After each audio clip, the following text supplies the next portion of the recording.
Welcome to the Dental Marketing Podcast, a podcast that helps dentists win in the online world of modern-day marketing. Each week, we cover the most cutting-edge marketing tactics and strategies that are working right now across our client base to drive leads, phone calls, and more new patients for dentists. Now, here's your host and founder of Kickstart Dental Marketing, Chris Pistorius.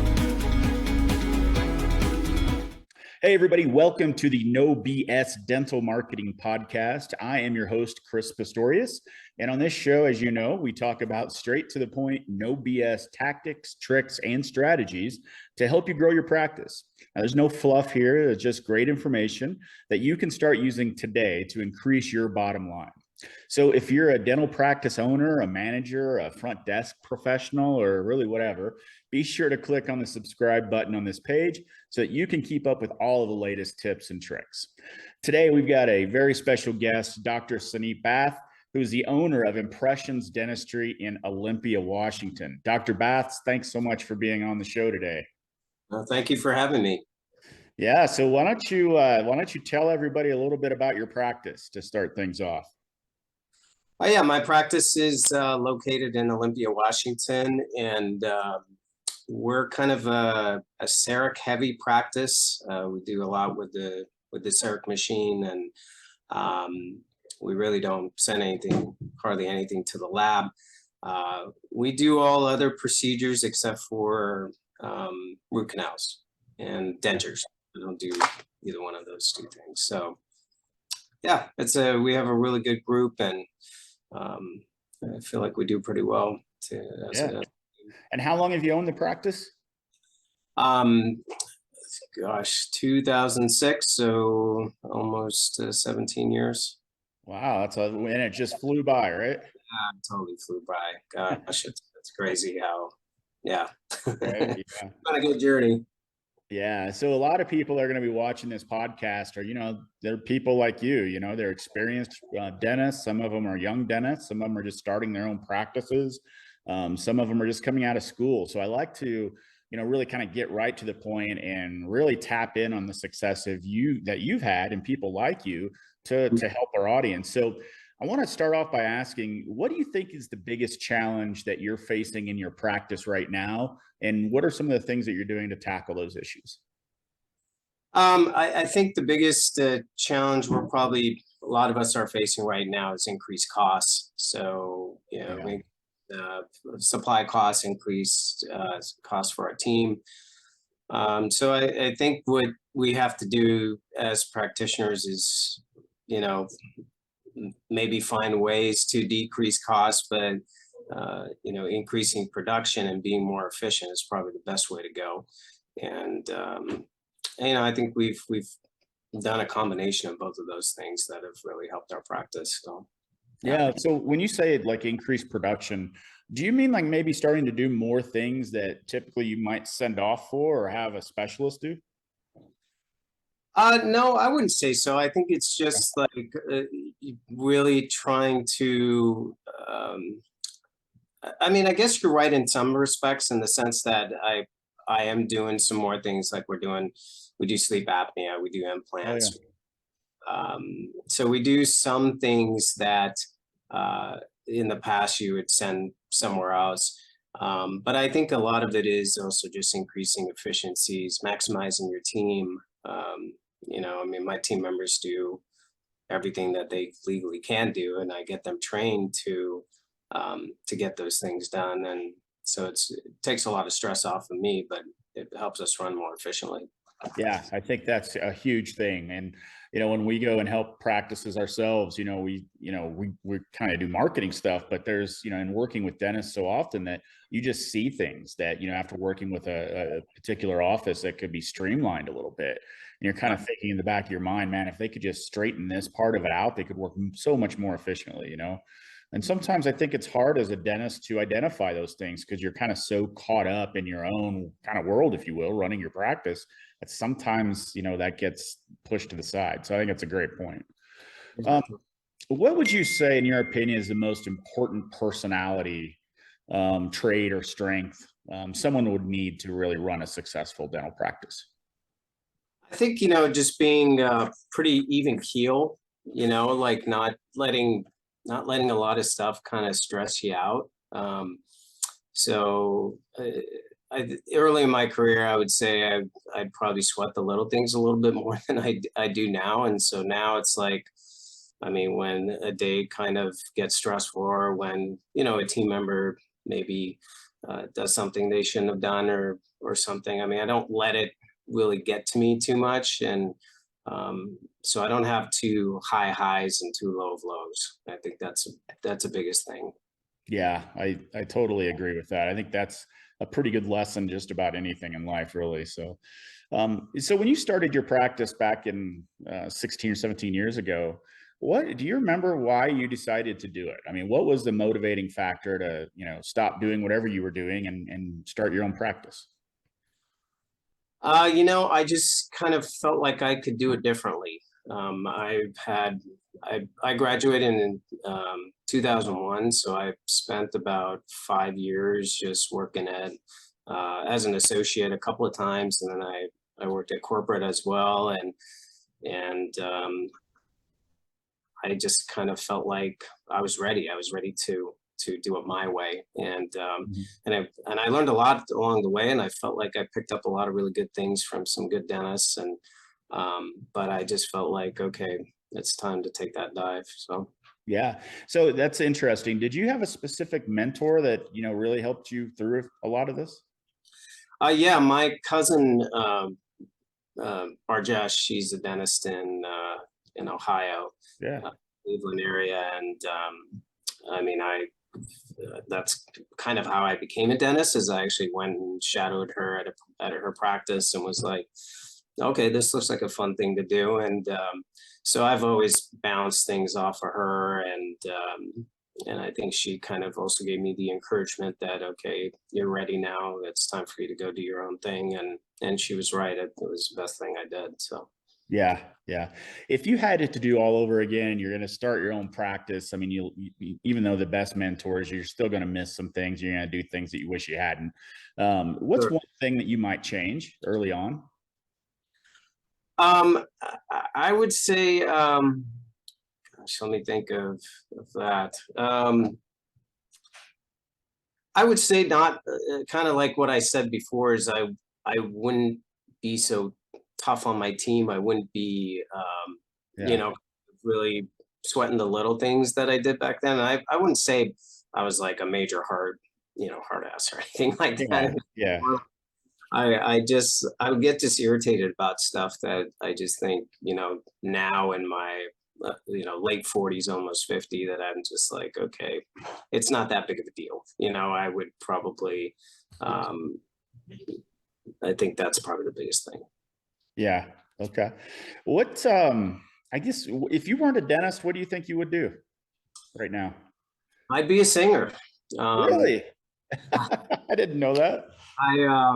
I do this show every year with the Union Gospel Mission here in Olympia.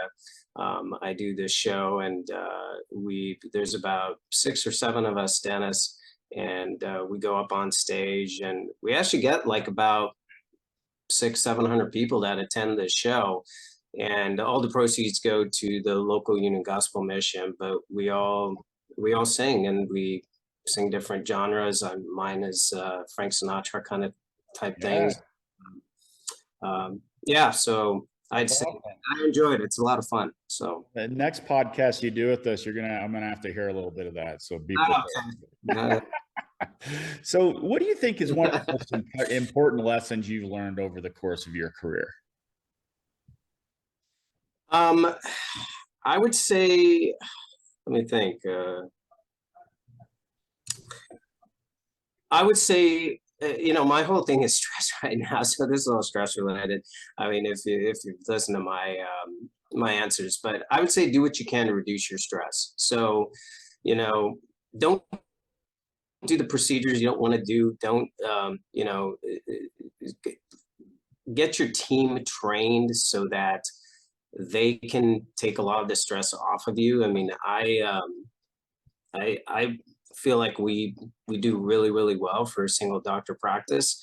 And I mean, I've been told we're like in the top 5%, but I would say there's a lot of days where I don't feel like I work that hard.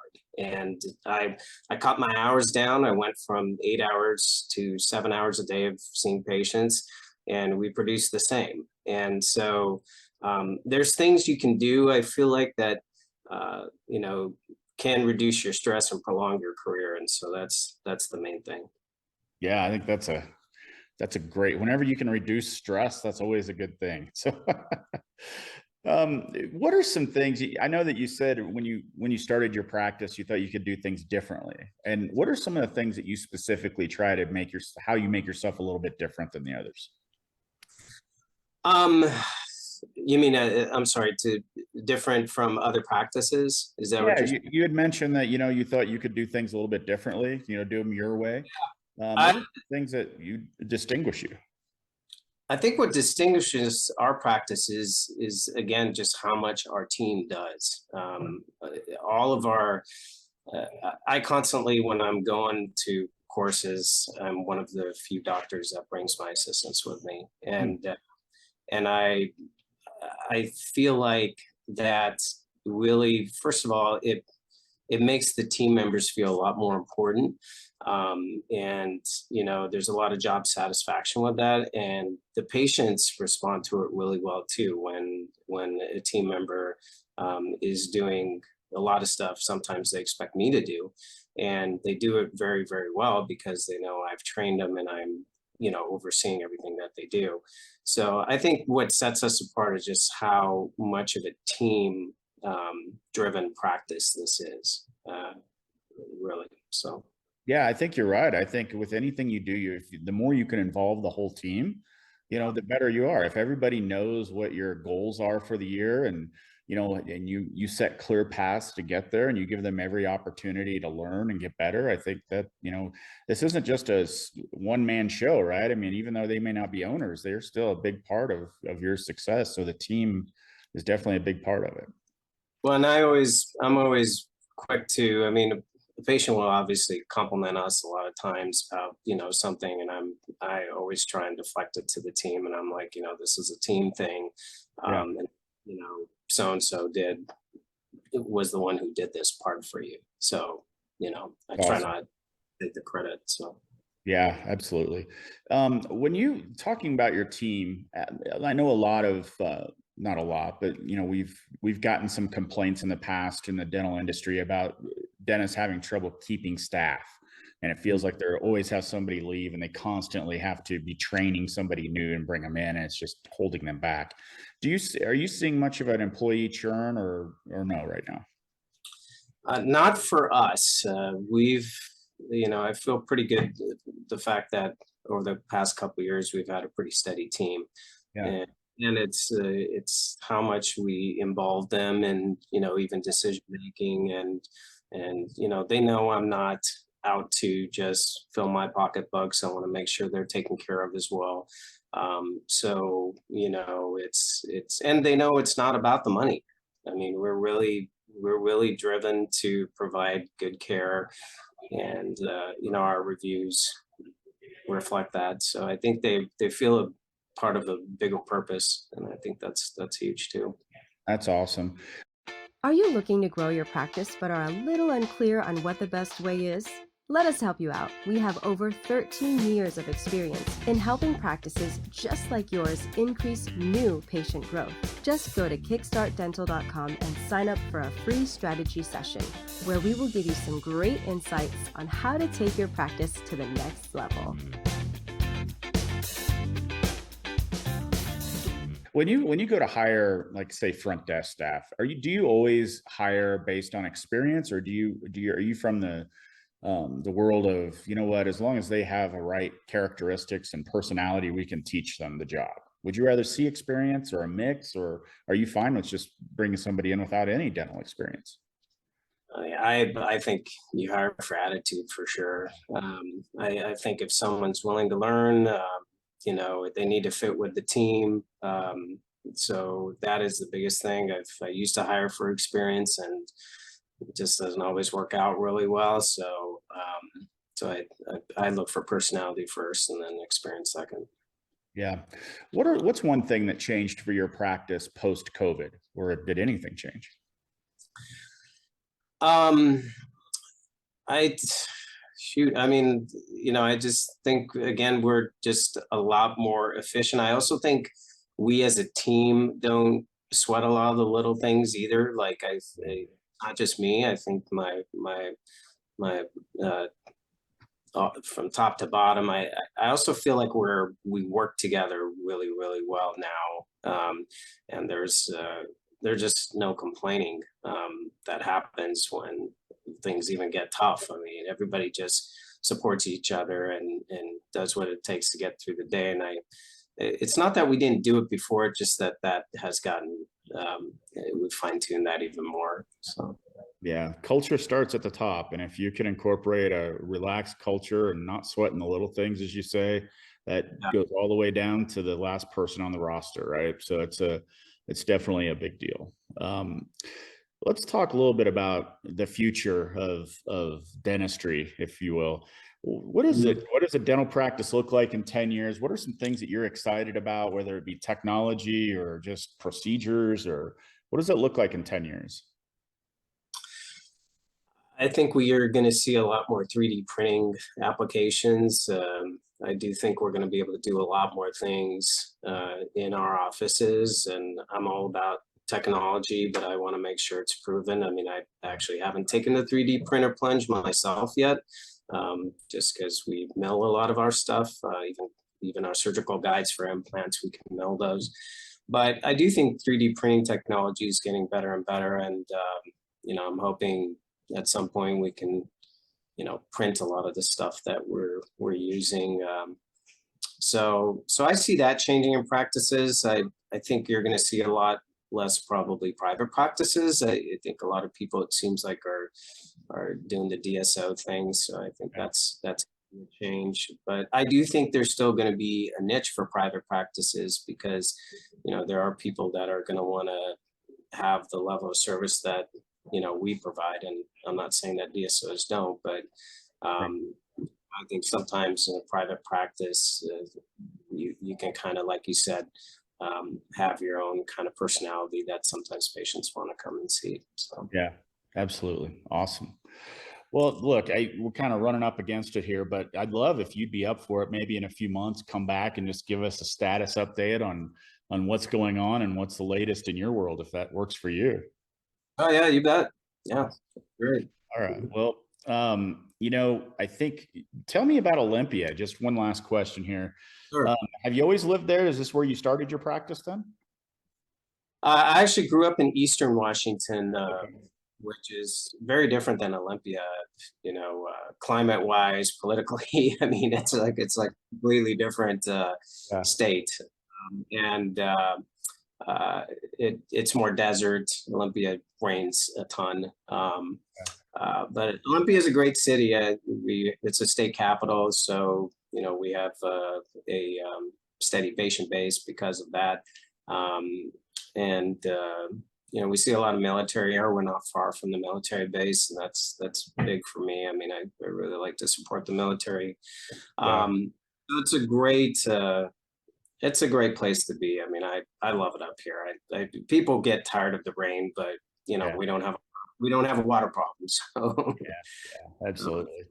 Well, awesome. Well, thanks so much for being a part of the show. And I want to thank everybody else for listening in today. And if you like today's episode, please do hit that subscribe button and you'll be notified immediately once we launch a new episode. We typically do one every Thursday is typically when we launch these. So our whole purpose here is to just help busy dental professionals like the people watching this show and just trying to get tips and tricks and learning from others, because I truly believe that that's, where you can really get ahead and get the most out of your practice. So I appreciate everybody watching, and we'll be sure to see you all on the next episode.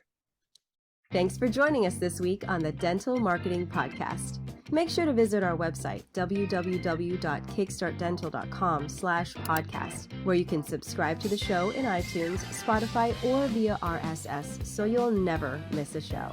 While you're at it, if you found value in the show, we'd appreciate a rating on iTunes. Or if you'd simply tell a friend about the show, that would help us out too. If you are ready to grow your practice, then you might want to schedule a free strategy session with us. Just go to kickstartdental.com and click the free strategy session button and give us 15 minutes of your time to change your practice forever. Be sure to tune in next week for our next episode. And thanks for listening to the Dental Marketing Podcast by Kickstart Dental Marketing, where dentists go to win online.